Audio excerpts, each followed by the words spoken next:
Okay, some things that you'll need to know for exponential functions for the test. First, you need to know what the A is. Remember, A was your starting or your initial amount. Okay, and in your formula, if you had like y equals 300 and then 4 to the x power, this right here is your A. So if you have an equation, you always know the number on the outside of the parentheses is your A, your starting amount. So this right here would be 300. Okay, then your B is what is inside of the parentheses raised to the power of x, or in some of them it's t for the time. So your B is inside the parentheses, and that right here would be a 4. You remember the B, if it's a growth, it's 1 plus your rate, which the rate is your percent.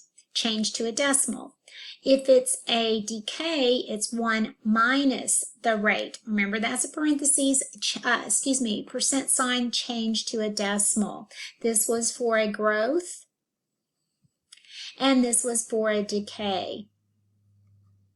Okay, growth means that it's increasing.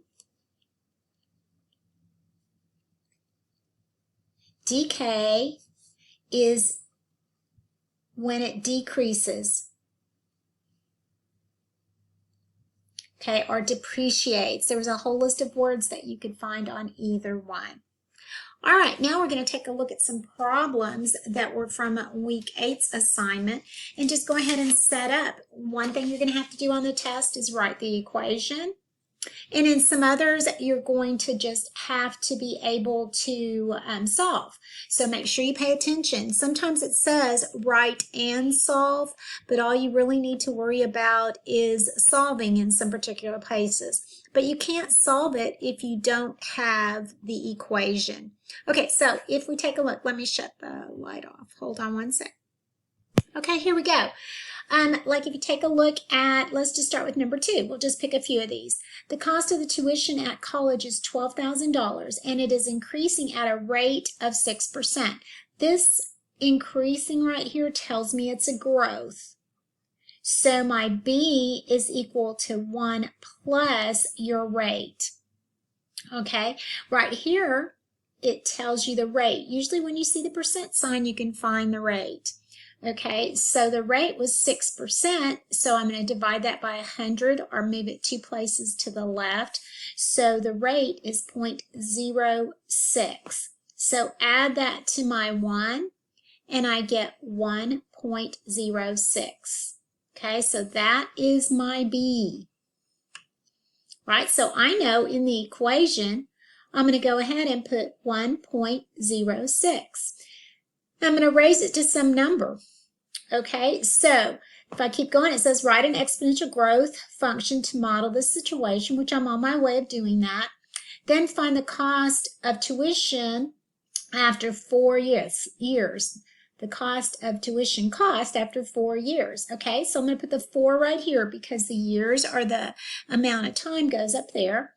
Now I have to look for a starting amount. And right here it says that it originally starts at 12,000. That's my A. Okay, now all I'm going to do is take my calculator, and there is a calculator available for you on the test, and I'm just going to type that in. So if I pick up my calculator right here, you can do this on a regular calculator too. I'm going to take 12,000, make sure I have enough zeros, 1.06, close my parentheses, caret key 4, and press enter. Okay, so I've got 15,149.72.72352, but if I round that, it's 72. So the cost it's going to be in 4 years is $15,149.72. That would be my answer. So pay attention. Is it asking you to solve? I mean, if it has one blank, it's just going to ask you to fill in this. If it has a place to pick, You might look, if it's multiple choice, you might look to see, is it asking for the equation or is it asking for the answer? Okay, if you have any more questions, please feel free to contact me. I'm here and available. If you go back and look through the notes pages, also look at your answers from your practice worksheets that goes through details on how to solve them. Have a great day.